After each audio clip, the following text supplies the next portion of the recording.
sidee wiil yar oo sabool ah oo ku dhashay magaalada Mashhad ee dalka Iiraan uu ku noqday tiirka ugu weyn ee ilaalada kacaanka sidee ayuu uga badbaaday xabsiyo iyo shirqoole loo maleegay isla markaana u noqday hogaamiyaha ugu saameynta badan ee bariga dhexe waa taariikhda Ayatollah Ali Khomeini hogaamiye isku darsaday xasilooni iyo awood maanta waxaynu soo qaadan doonaa taariikhda Ayatollah Ali Khomeini hogaamiyaha ugu sareeyay ee ilaalada kacaanka kusoo dhawaada daawadayaal muuqaalkeena maanta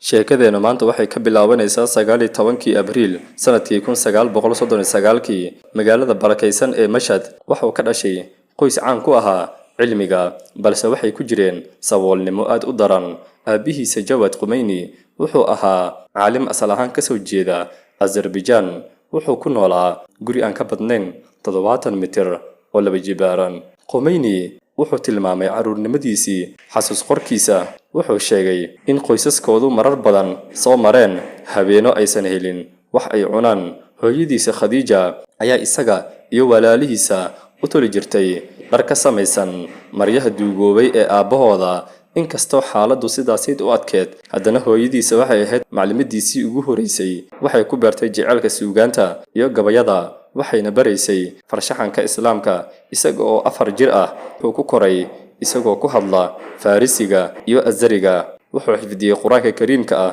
inta uusan dhamaynin waxbarashadiisii asaasiga ahayd markii uu dhameystay waxbarashadiisii asaaska ahayd Ali wuxuu galay dugsiga diinta ee Nawab oo ku yaala magaalada Mashhad ee dalkaas Iiraan sanadkii 1958 wuxuu u safray magaalada Najaf ee dalka Ciraaq halkaas oo wax ku bartay culimo waaweyn sida Muhsin al-Hakim iyo Abul Qasim al-Kufi laakiin wicitaankii dhabta ahaa wuxuu ka yimid magaalada Qum sanadkii 1959 halkaas ayuu kula kulmay nin si weyn u bedelay jihada noloshiisa Ruuxullah al-Khomeini ma uusan ahayn arday caadi ah wuxuu si joogto ah ula xiriiri jiray aqoon-yahanada waxaana aad u saameeyay fikradaha mufakkirka caanka ah Ali Shariicati oo ahaa hormuudka fikradda furfurnaantiisa fikrad ahaanta ayaa keentay inuu akhriyo qoraayaasha reer galbeedka halka qalbigiisuna uu si gaar ah ugu xirnaa qoraalada Sayyid Qutb oo uu qaar ka mid ah u turjumay afka Farisiga sida buugga loogu magac daray mustaqbalka waa kan diintan markii ay bilaabatay ololihii mucaaradka ee ka dhanka ahaa shaahigii xukumayay Iiraan sanadkii 1962 Khomeini wuxuu ku jiray bartamaha dhacdooyinka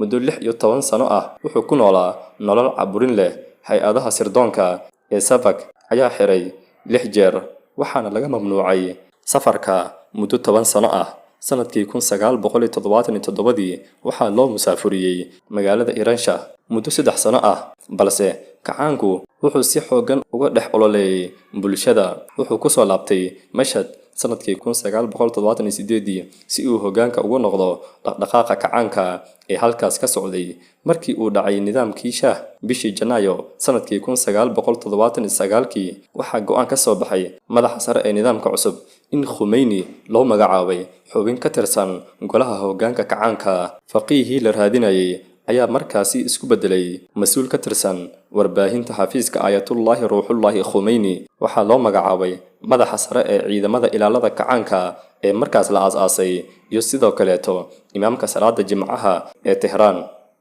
27 Juun sanadkii 1981 waxaa dhacay dhacdo si weyn u bedeshay nolosha Khomeini isagoo khudbad ka jeedinayo Masjid Abu Dar ayaa waxaa dhacay qalab codduube ah ayaa loogu qariyay qarax wuxuu ku badbaaday si mucjiso ah balse dhacdadu waxay ku reebtay curyaannimo joogto ah oo ku dhacday gacantiisa midig iyo dhaawac culus oo soo gaaray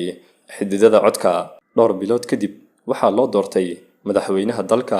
isagoo helay 97% codadkii la dhiibtay wuxuuna dalka hogaamiyay xilli uu socday dagaalkii cuslaa ee u dhaxeeyay Iiraan iyo Ciraaq intii uu xilka hayay Khomeini wuxuu dhisay xiriir aad u dhow ciidamada ilaalada kacaanka wuxuu marar badan booqan jiray jiida dagaalka isagoo xiran dharkiisa culimada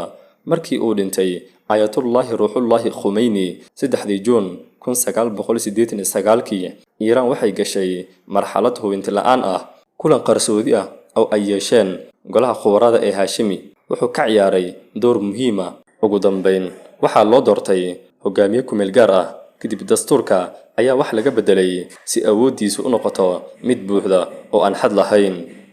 hogaamiyaha sare Ayatollah Khomeini wuxuu dhisay saameynta gobolka ee Iran, wuxuu aasaasay xarunta iska caabinta isagoo taageeray Hezbollah, Bashar al-Assad iyo sidoo kaleeto Xuutiyiinta Yemen. Arrimaha hubka nuclear-ka sanadkii 2013 wuxuu soo bandhigay fikrad adkaysi geesinimo leh si loo fudaydiyo wadahadallada heshiiska nuclear-ka, isagoo ku tilmaamay hubka nuclear-ka inuu yahay xaaraan dhanka diinta balse uu yahay hub siyaasadeed oo aan laga tagi karin tiknoolajiyadiisa.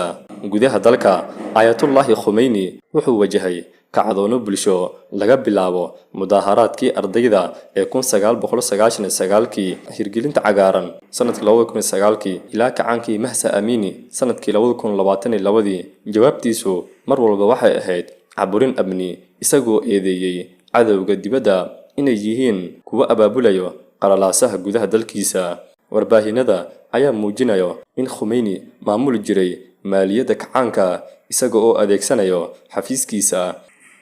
Khomeini waxaa ka muuqda inuu yahay shakhsi dhaqameed iyo aqoon-yahan adag oo isku dhafan. wuxuu jecel yahay gabayada Farisiga, wuxuu si wanaagsan ugu hadlaa Carabiga, wuxuuna qaban jiray kulamo toddobaadle ah oo lagu falanqeynayo suugaanta Carabta. sidoo kale wuxuu caan ku ahaa xiisihiisa farshaxanka, isagoo aaminsanaa in farshaxanku yahay habka ugu fiican ee lagu faafin karo kacaanka. isku dhafka u dhaxeeya aqoon-yahan iyo ciribtirka dadka ka soo horjeeda ilaalada kacaanka ayaa ka dhigtay shakhsi degan oo xitaa cadowgiisa marka uu la joogo.